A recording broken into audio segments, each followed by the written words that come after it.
Magandang araw at welcome back ulit dito sa Mamsi, Papsi, Pigeon TV. Bali for today's video, i-update ko lang kayo sa mga kalapati natin. Bali kung bago ka pa lang sa channel ko at gusto mong samahan ako, huwag mong kalimutang mag-like, mag-share at mag-subscribe at i-click yung notification bell para updated ka sa mga susunod pa natin mga video. Bali tara, puntahan na natin sila. Ito mga paps, nandito tayo ngayon sa flyer slope ko.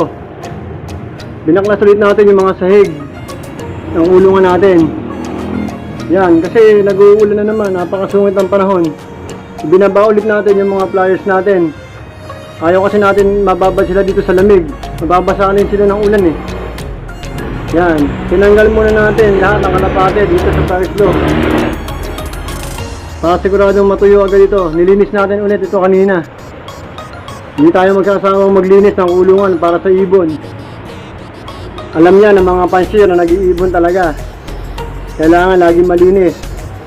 Nagiging chimoy tayo pagdating sa kalapate. Yan. Medyo malamig ang panahon ngayon. Makulimlim. Ito, papakita ko sa inyo. Yan, ang panahon ngayon dito sa amin, sa Taytay. Medyo madilim. Yan, umuulan pa. Kaya napilitan tayo ibaba yung mga flyers natin. Kawawa naman. Hindi natin alam kung kailan bubuti yung panahon. Yan, malakas ang ulan. Yan. Lalo pang lumakas, nagalit yata, nagbinidyohan ko. Butit, na ibaba natin yung mga flyers natin. Yan, ang sama ng panahon ngayon. Ito ang ayaw na ayaw ng mga magkakalapate. Lalo-lalo na yung mga kalapate mismo. Kasi hindi sila makaronda at hindi rin makapagparonda. May alaga. Yan, napakalakas ng ulan. Rinig na rinig sa background ng video natin. Hindi natin alam kung hanggang kailan itong ulan na to. So mananatili muna sa baba yung mga flyers natin. Yan, sama ng panahon ngayon dito sa amin, Taytay. Alam ko sa ibang lugar din, sa buong Pilipinas yata, ganito ang panahon ngayon. Pinagbigyan lang tayo umaraw kahapon, kaya nakapagpalabas tayo ng kalapate.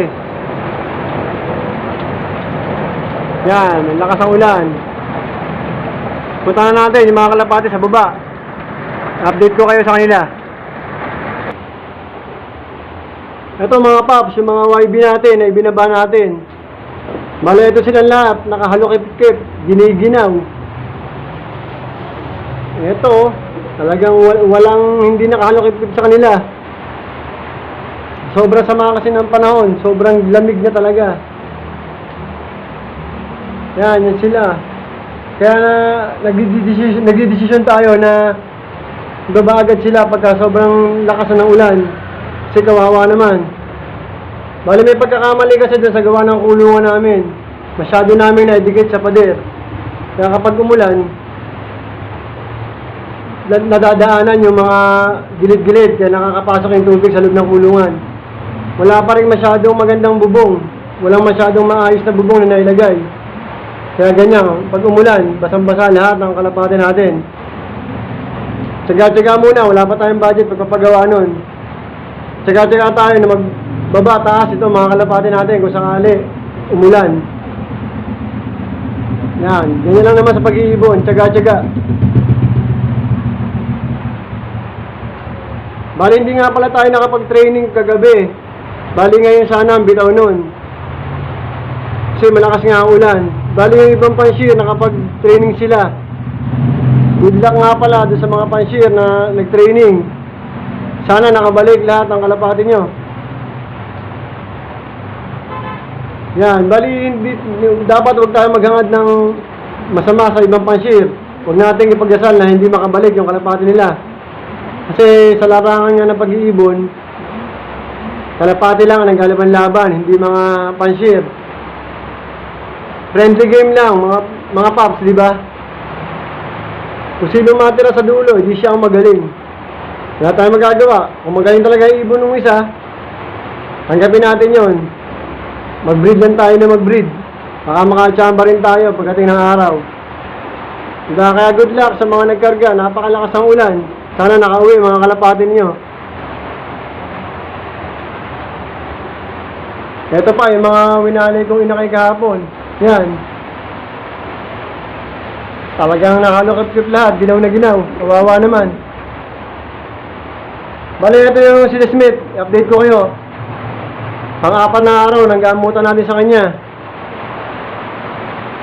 Bali, napainom natin siya ng super broody. Yan.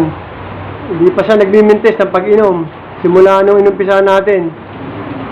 Kailangan niya kasi makasimilyahan para ma-breed natin siya at makahabol yung lahi niya sa south. Madagdagan ng matinding flyer naman natin. Hindi basta-basta at saka tabi-tabi na yun lang.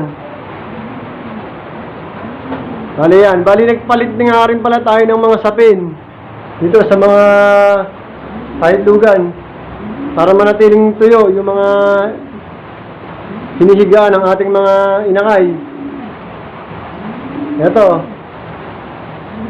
Ito pa. Ito, dalawa na rin napisa nito. Nagpalit tayo ng mga sapin nila para mainitan, lalo yung mga inakay. Matulungan natin yung mga breeder nila na mapainitan sila. Hindi sila gawin dahil sobrang lamig talaga ngayon. Update ko lang kayo dito sa mag-ama ni Ulo. Ayaw pa rin magpares. Pero tsagayin natin yan. Hintayin natin na magpares yung mag-ama. Update ko kayo lagi sa kanila pagka nag-video tayo. Bali mga kapaps, baka hindi ako makapag-upload ng video itong mga nakarang araw. May gagawin kasi tayo. Baka hindi tayo muna makapag-vlog. Pero i-update ko pa rin kayo kay desmet. Araw-arawin natin pagkagamot sa kanya.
Bale, ito si desmet. Katatapos lang nating painumin ulit ang kanyang gamot.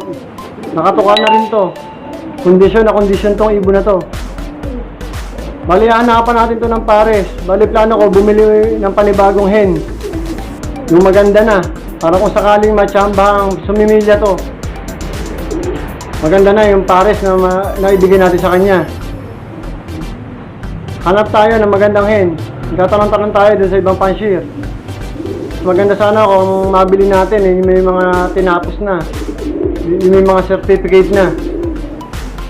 Finisher, kahit finisher lang, okay na. Sana maparisa natin to na maganda para kung sakaling maka-itlog at may similya yung itlog niya, magandang laban sa south. Ito, bali i-update ko kayo sa kanya araw-araw. Pero baka ilang araw ako hindi makapag-vlog dahil nga may pupuntahan nga ako. Pero i-assure ko kayo na updated kayo dito sa mangyayari kay desmet. Bali dito ko natatapusin tong video na to. Shout out dun sa mga solid viewers at saka solid subscribers namin. Stay safe. God bless. Happy flying sa inyo lahat. Maraming salamat ulit.